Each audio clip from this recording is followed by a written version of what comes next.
El Señor esté con ustedes. Del Santo Evangelio según San Marcos. Un día al atardecer, Jesús dijo a sus discípulos: «Vamos a la otra orilla del lago». Entonces los discípulos despidieron a la gente y condujeron a Jesús en la misma barca en que estaba. Iban además otras barcas. De pronto se desató un fuerte viento y las olas se estrellaban contra la barca y la iban llenando de agua. Jesús dormía en la popa, reclinado sobre un cojín.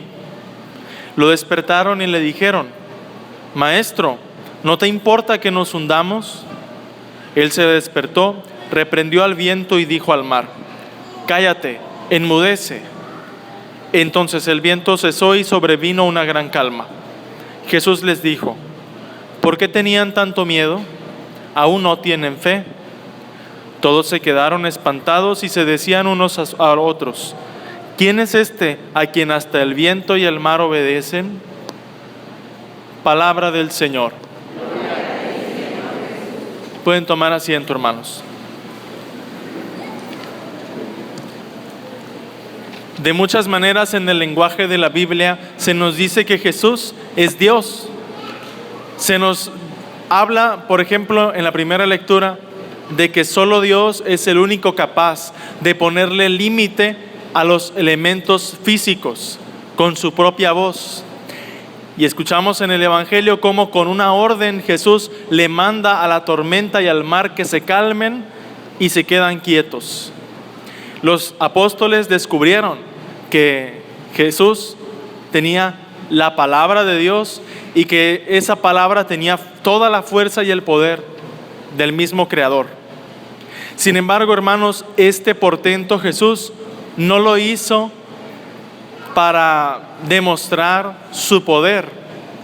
Si nosotros juzgáramos a Cristo con criterios humanos, como dijo San Pablo, pensaríamos que Jesús hizo una demostración de sus superpoderes que Él tenía como Hijo de Dios.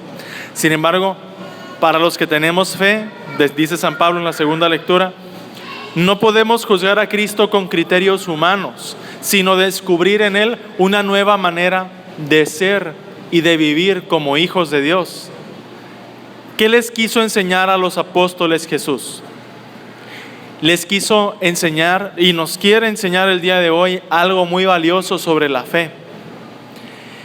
Porque, hermanos, nosotros a veces pensamos, por un pensamiento mágico fantasioso, que la fe nos va a dar un escudo protector contra todas las circunstancias difíciles de la vida. La fe no es exactamente eso. Si lo pensamos, a lo mejor nos equivocamos. Fíjense cómo en aquel tiempo, nos dice el Evangelio, habían muchas barcas en el mar, había muchas lanchas, pero solo en una de ellas estaba Cristo. Y a todas por igual les tocó la tormenta, y a todas por igual les tocó a los tripulantes sentir la fuerza de los vientos, la tempestad, las olas, el mar picado.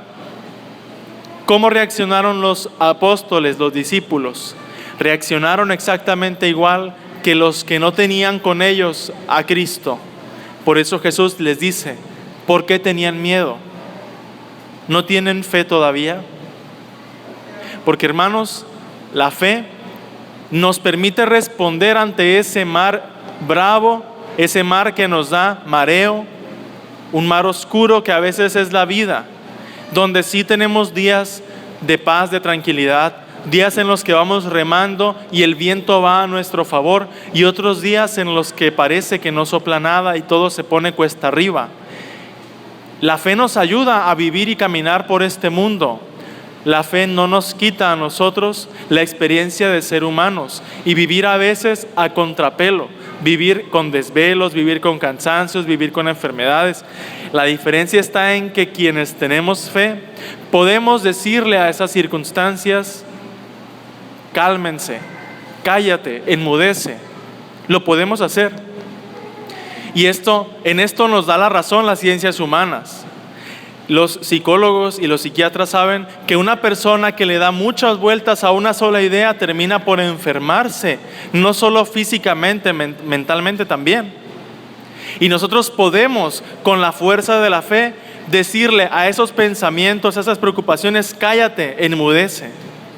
Podemos volver a recuperar la calma, la paz, la tranquilidad, en vez de estar enganchados con algo del pasado, con un rencor, con un remordimiento o con algo del futuro, con una preocupación, con una angustia que no nos deja. Le podemos decir como Cristo a ese mar y a esas olas: cállate, enmudece. Se necesita poner en práctica nuestra fe. Y a veces por eso nosotros nos decepcionamos de Dios, porque pensamos que la fe es como las maquinitas del casino, donde nada más le muevo y con mucha suerte a lo mejor me sale un premio. Sí, eso no es la fe. La fe es fuerza para vivir, audacia para enfrentarnos a las pruebas y a las dificultades. Dios no nos manda las dificultades ni las pruebas, nos da la fuerza para responder ante ellas, nos da la decisión. Hermanos, vamos a pedir al Señor que en este domingo nos ayude a tener una verdadera fe, que nos quite el temor a seguir viviendo con todas las luces y las sombras que acompañan nuestra existencia.